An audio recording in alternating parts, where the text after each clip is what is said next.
Kadang hidup tidak mengajarkan kita lewat hal-hal yang datang, tetapi lewat hal-hal yang pergi. Kita mengira kehilangan adalah musibah, sebuah luka yang merenggut sebagian dari diri kita. Namun jika kita jujur, yang membuat kita hancur bukan hanya karena sesuatu itu hilang, tetapi karena kita tidak siap menjadi kosong. Padahal justru dalam kekosongan itulah semesta sering menyisipkan pesan paling halus. Pesan tentang siapa diri kita, tanpa apa yang selama ini kita genggam erat.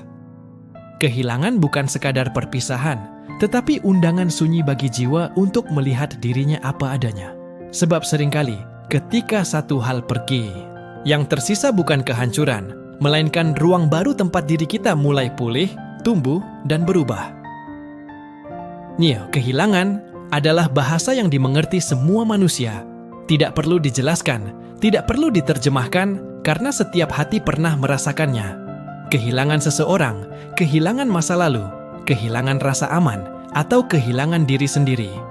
Ia datang tanpa izin, tanpa peringatan, dan tanpa memberi kita kesempatan untuk bersiap.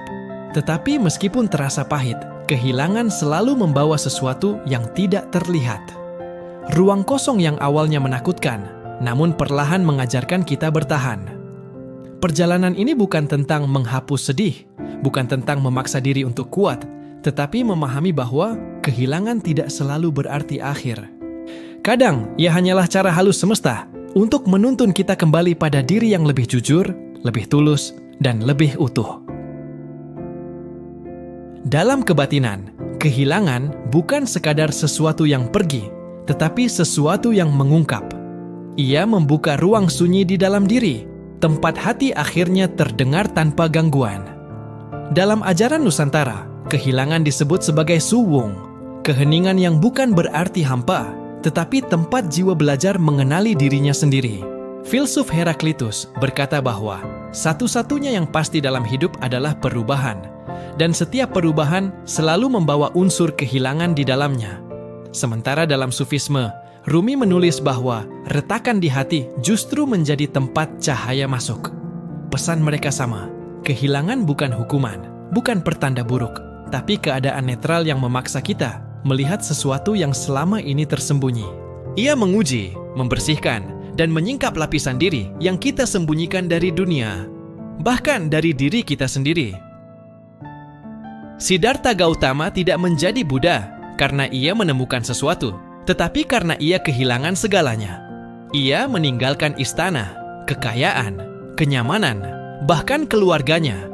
Bukan karena ia tidak mencintai mereka, tetapi karena ia merasa ada bagian dari dirinya yang hilang meski semua kemewahan ada di sekelilingnya.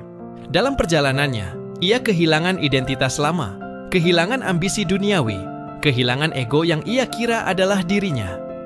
Namun justru pada titik ketika ia tidak lagi berpegangan pada apapun, ia menemukan pencerahan. Ajarnya sederhana. Terkadang, apa yang hilang dari hidup kita bukan hukuman, tetapi ruang yang disediakan agar sesuatu yang lebih sejati bisa masuk. Kehilangan mengikis lapisan-lapisan palsu yang menutupi jati diri, hingga yang tersisa hanya keheningan, kesadaran, dan kebenaran yang tidak bisa dicuri siapapun. Kehilangan selalu membawa kita melalui perjalanan batin yang tidak terlihat. Ada fase kaget, ketika hati menolak menerima apa yang terjadi. Lalu penolakan, sebuah harapan kecil bahwa keadaan bisa kembali seperti dulu. Setelah itu muncul kemarahan pada diri sendiri, pada keadaan, pada takdir yang terasa tidak adil. Lalu datang fase paling sunyi, kekosongan. Di titik ini, dunia tetap berjalan seperti biasa. Tetapi di dalam diri, semuanya terasa hening dan berat. Namun justru dari kekosongan inilah, benih penerimaan perlahan tumbuh. Bukan pasrah, tetapi mengerti. Mengerti bahwa hidup memang bergerak, dan kita harus ikut bergerak bersamanya. Dan ketika kita mulai menerima, sesuatu dalam diri perlahan lahir kembali. Versi baru dari kita, lebih kuat, lebih jernih, lebih mengerti. Fase-fase itu tidak selalu rapi, tidak selalu berurutan, dan tidak sama pada setiap orang. Tapi semuanya mengarah pada hal yang sama. Membentuk jiwa kita menjadi lebih utuh daripada sebelumnya. Dalam kebatinan, kehilangan sering dipandang sebagai proses pembersihan, bukan pembersihan yang menyenangkan, tapi pembersihan yang memaksa kita melepaskan apa yang menempel terlalu kuat pada batin. Dalam kejawen ada konsep suwung, keadaan kosong, yang bukan berarti hilang arah, tetapi siap menerima hal yang baru. Lao Tzu dalam Taoisme menulis bahwa ketika kita melepaskan apa yang kita genggam, barulah kita menemukan siapa diri kita sebenarnya. Sementara dalam tasawuf, ada konsep fana, proses mencairkan ego, agar yang tersisa hanyalah kesadaran murni. Semua ajaran ini mengarah pada satu hal. Terkadang hidup mengambil sesuatu dari kita bukan untuk menghukum, tetapi untuk membersihkan jalur takdir kita. Kehilangan membuat kita berhenti, diam, melihat ke dalam, dan menyadari bahwa apa yang hilang itu memang tidak bisa dibawa ke perjalanan selanjutnya. Dan meski terasa pedih, pembersihan ini sering menjadi awal dari kebijaksanaan yang tak bisa dibeli dengan apapun. Seringkali, yang kita takutkan dari kehilangan bukanlah orangnya, bukan kenangannya, bahkan bukan masa lalunya, tetapi versi diri kita yang hidup bersama semua itu. Kita takut kehilangan rasa aman, takut kehilangan rutinitas yang membuat kita merasa berarti, takut kehilangan bagian dari diri kita yang dulu pernah hidup begitu kuat. Padahal yang paling kita takuti sebenarnya adalah menghadapi diri kita sendiri, tanpa topeng, tanpa peran, tanpa pegangan apapun. Kita tidak takut kosong, kita takut apa yang muncul dari dalam kekosongan itu.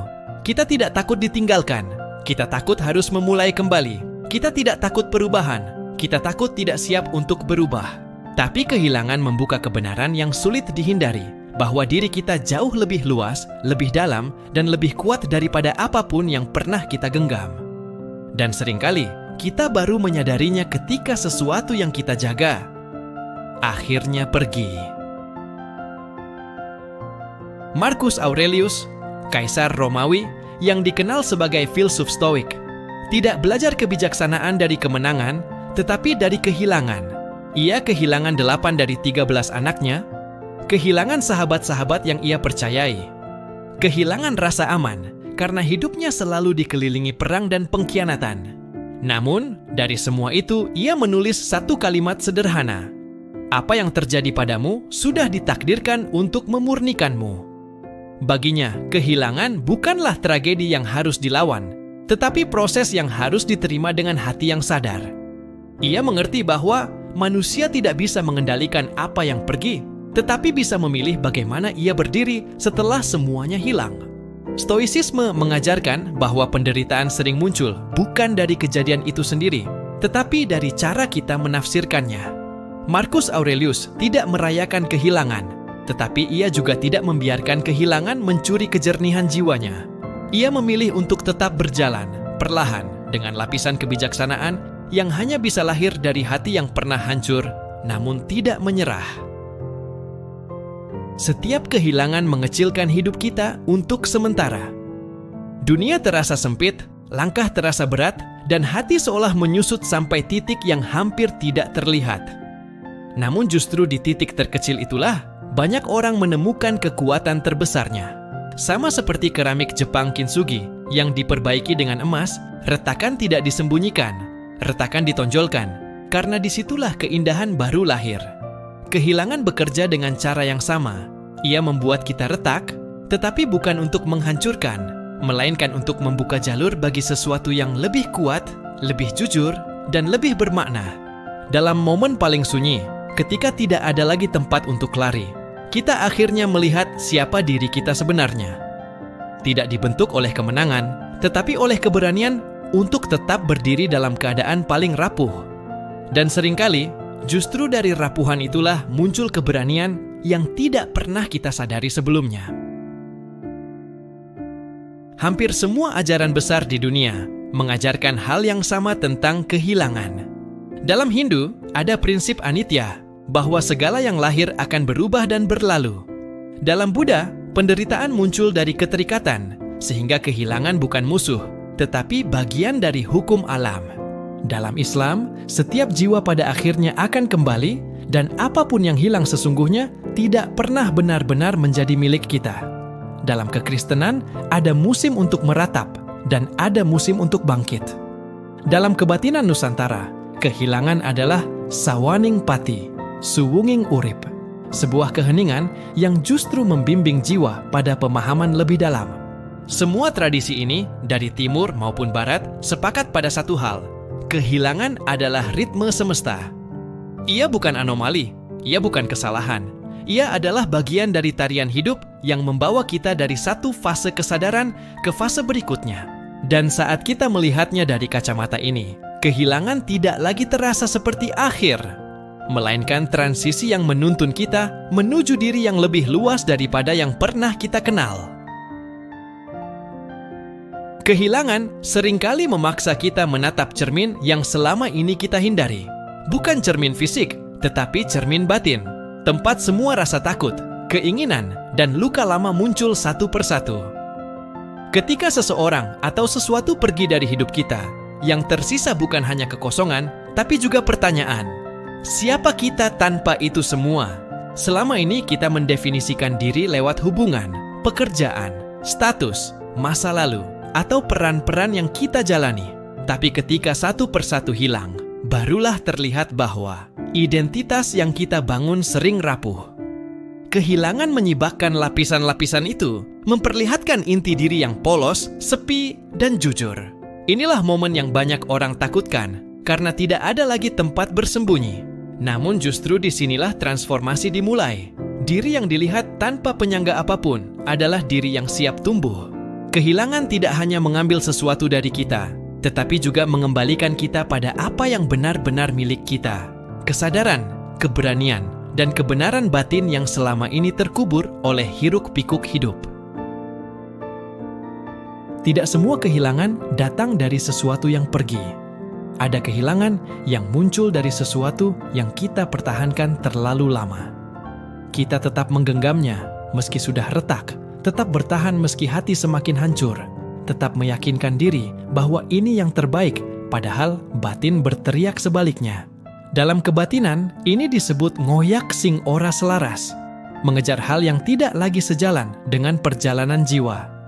Dan justru disinilah banyak orang paling tersesat. Mereka tidak kehilangan karena ditinggalkan, tetapi karena tidak berani melepaskan. Bertahan di tempat yang salah bisa lebih menyakitkan daripada kehilangan itu sendiri. Karena yang hilang bukan lagi orangnya, bukan lagi situasinya, tetapi diri kita sedikit demi sedikit. Namun ada titik ketika batin tidak bisa diajak kompromi lagi. Ada saat ketika semesta perlahan menutup jalan, memaksa kita berhenti, memaksa kita menatap kebenaran yang sudah lama kita tahu, bahwa tidak semua yang kita jaga seharusnya kita pertahankan, dan tidak semua yang kita cintai seharusnya tetap kita genggam. Kehilangan dalam situasi ini bukan tragedi, tetapi penyelamatan yang tidak kita sadari. Setelah kehilangan dan proses pembersihan, ada sesuatu yang muncul perlahan, kesadaran diri yang baru. Ini bukan perubahan dramatis semalam, tapi sebuah pergeseran halus, sebuah cara melihat yang tidak lagi sama.